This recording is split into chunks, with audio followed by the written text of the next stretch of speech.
"Sir, I'm going to have to ask you to move. Now."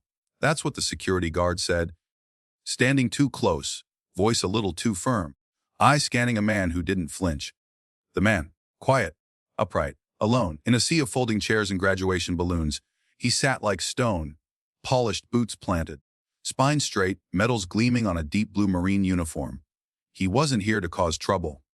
He was here for one thing only, to watch his son walk across a high school stage. And yet, somehow that was too much for some. What happened next? No one expected. Not the guards. Not the principal.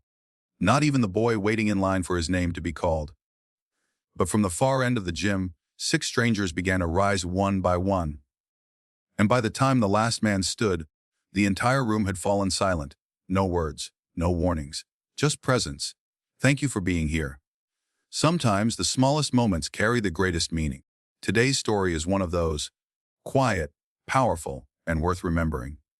If it touches your heart, feel free to share your thoughts in the comments. And if you'd like more stories like this, you're warmly invited to subscribe and tap the bell so you won't miss the next one. Now, let's take a closer look at what really happened. The red brick building looked the same as it did in the old yearbook's weather, worn, modest, and proud. A pair of faded American flags flapped lightly over the gym doors of Ridgemont High, deep in the dusty heart of East Texas. Teenagers loitered on the steps with signs in hand. Parents clustered under umbrellas, adjusting ties and fussing over camera angles. The parking lot buzzed with pride and impatience. Graduation day was here. And into this all, too familiar scene rolled a worn silver Dodge Charger, its engine humming low like an old tune barely remembered. Behind the wheel sat Elias Morton, back straight, eyes steady, hands strong and calloused from 3 decades of service. He didn't rush. He never did. Elias opened the door, stepped out, and instinctively tugged at the edges of his marine dress blues. His boots, mirror, shined, struck the pavement with the kind of precision you don't unlearn. In the stillness, he opened the glove box and pulled out an old photo. Faded at the edges, a tear across the corner. It showed a young woman holding a baby boy against her chest, her smile luminous, her hair twisted in tight curls, a gold chain barely visible at her collar. He pressed the picture gently into the inner pocket of his uniform. "I promised you," he said softly to no one but the breeze, "I wouldn't miss this." His son, Malik, was graduating today. 8 hours on the road and not a moment late. Inside the gym, it was the chaos you'd expect. Chairs scraped. Ushers hustled. Bleachers groaned beneath the weight of family after family packed elbow to elbow. The scent of floor polish mingled with popcorn and perfume. Elias passed the ticket check in with a quiet, "Thank you," and was directed to row 3, left side, family seating. He walked slow, deliberate, every step grounded. The gym felt loud, but his presence was silence in motion. Some turned to glance. Some didn't hide the double, take at his uniform. A tall black man in full military dress blues. A woman offered a gentle smile. A man beside her said nothing but nudged his son to move his balloon out of the way. Elias nodded politely, not because he had to, but because dignity wasn't situational. It was permanent. He found his seat, adjusted the wobbly plastic chair, and sat. No complaints. No theatrics. His eyes locked on the stage ahead, where silver balloons read, "Class of 2024. Somewhere behind the curtain, Malik would be straightening his gown and wiping nervous palms. And Elias, father, widower, gunnery sergeant retired, sat still, both feet planted, hands folded. He remembered the night Malik was born like it was yesterday. He had flown in from Okinawa on 4 days emergency leave. Dirt under his fingernails. Jet lag in his blood. He held that boy for 2 hours without letting go, while nurses whispered about how quiet the child was, like he already knew the world was loud enough. His wife, Denise, was gone now. Cancer didn't ask permission. But today, he carried her in that pocket photo, and in the set of Malik's jaw, the quiet intensity in his eyes. The lights dimmed. The first strains of pomp and circumstance played. Families rose to their feet, hands over hearts. National anthem followed. Elias did not raise his hand. He was the anthem. But then, movement. 2 men in black polos and khaki cargo pants approached down the aisle. Harlan Security Services patches on their sleeves, radios clipped to their belts. one chewing gum, the other looking like he hadn't smiled in 10 years. They didn't move like ushers. They moved with authority, misplaced, but confident. They stopped beside Elias. "Sir," the shorter one said in a low, tight voice, "we're going to have to ask you to come with us." Elias didn't blink. "Is there a problem?" "Yeah," the taller one said. "This section's for family of the graduates." "I am family." He reached into his jacket, pulled out the same printed ticket he'd shown at the door. "Row 3, left side. Family section." "Confirmed." The shorter man didn't even look. "We were told it's full." "It was full when I sat down," Elias replied calmly. "So who told you to remove me?" The taller one shifted, uncomfortable now. "Look, it's not a big deal. We've got extra seats in the back. Let's not make this into something." Elias turned fully now, voice steady, eyes sharp. "I drove 8 hours to see my son walk that stage. I'll be sitting right here." A pause. A few heads turned. A dad holding a balloon whispered something to his wife. A student near the aisle tilted their phone slightly, maybe recording. The tension hadn't broken. It had just begun. The taller guard, name tagged Mally, sucked at his gum, then spoke again. Lower now, but firmer. "Maybe you'd be more comfortable in the back. That's all we're saying." It wasn't what he said. It was how he said it. That sentence. Elias had heard it before, in waiting rooms, in board meetings, on front porches, always polite on the surface, always laced with something else beneath. He said nothing. That silence. It wasn't retreat. It was strategy.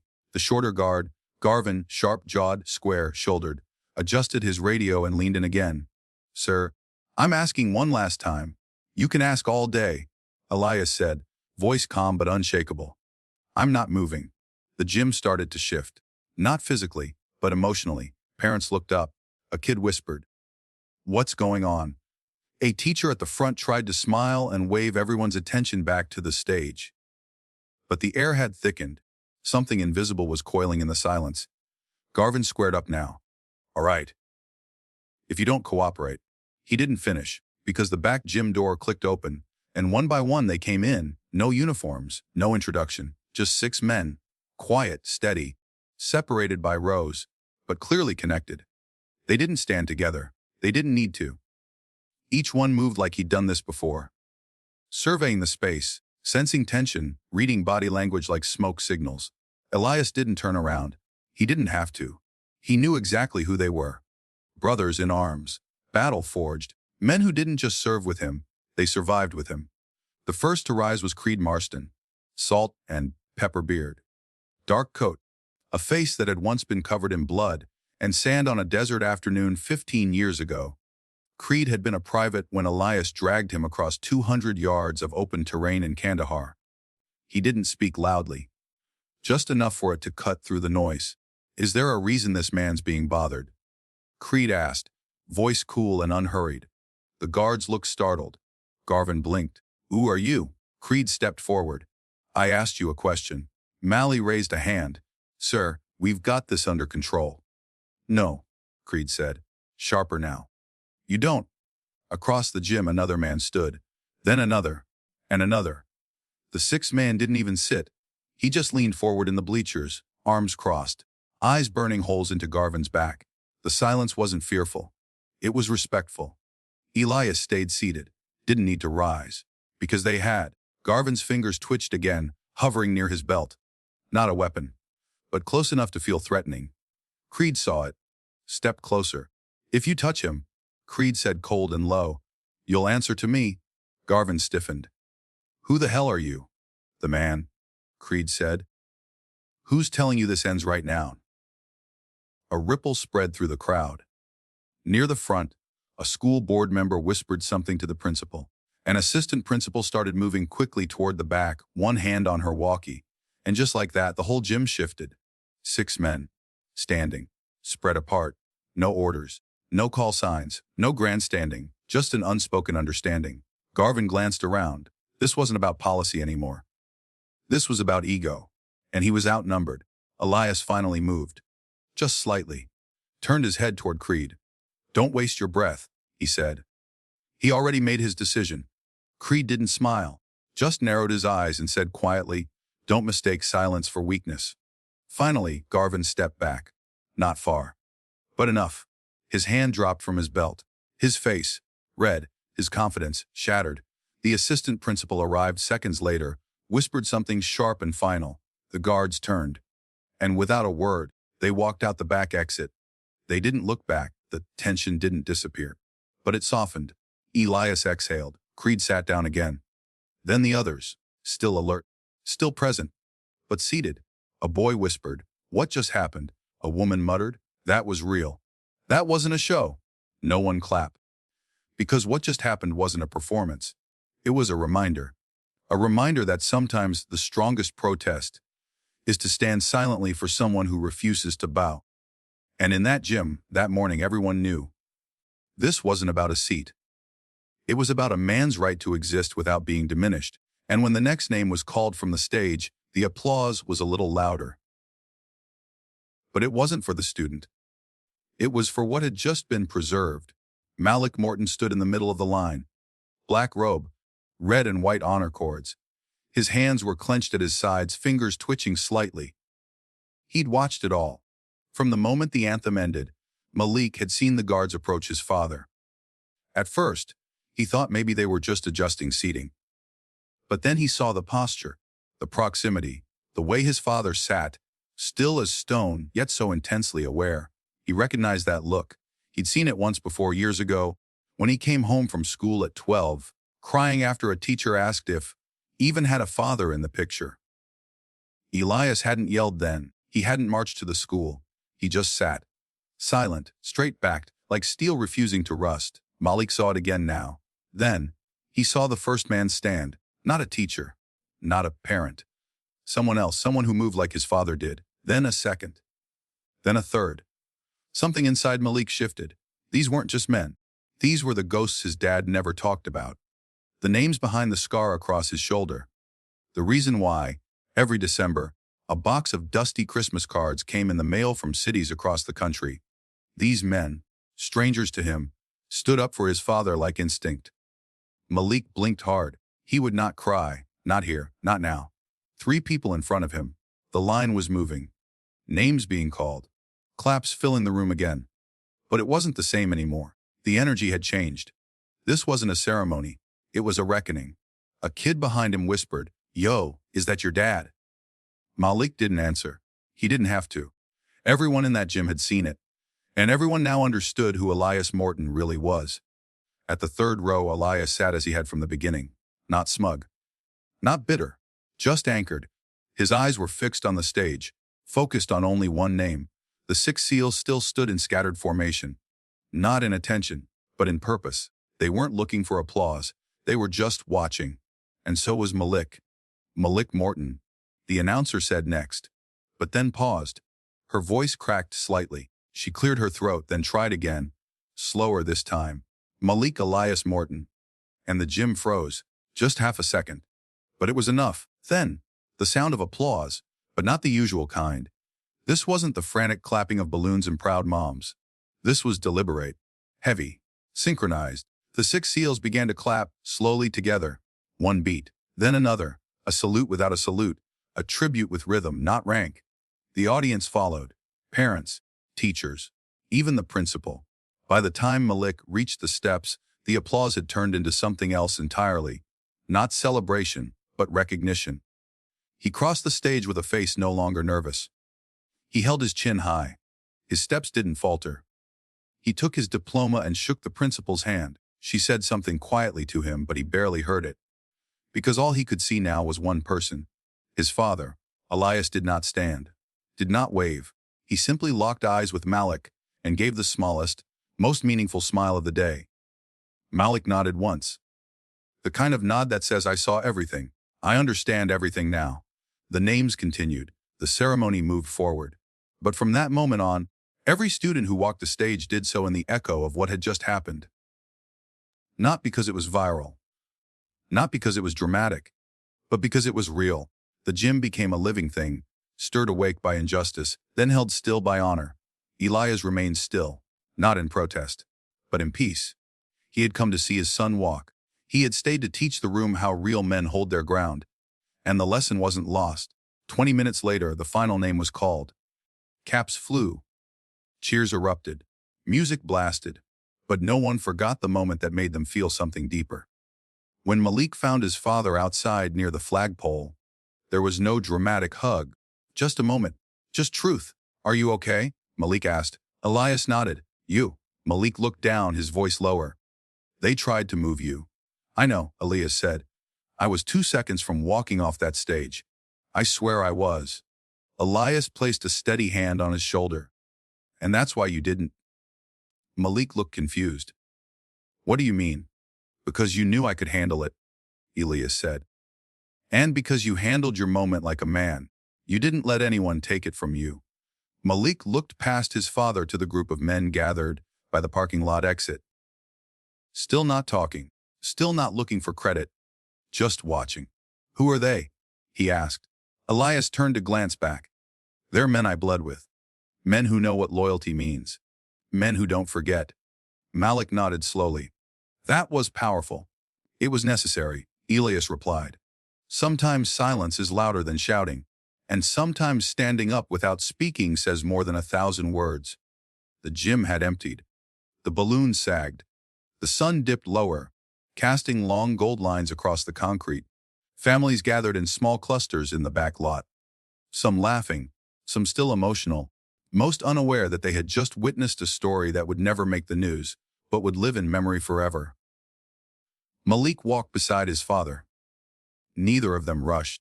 Elias's knees ached from the hours in that wobbly plastic chair. But he didn't complain. Not his style. They reached the car, the same old silver Charger that used to take weekend trips with his wife and Malik in the back seat.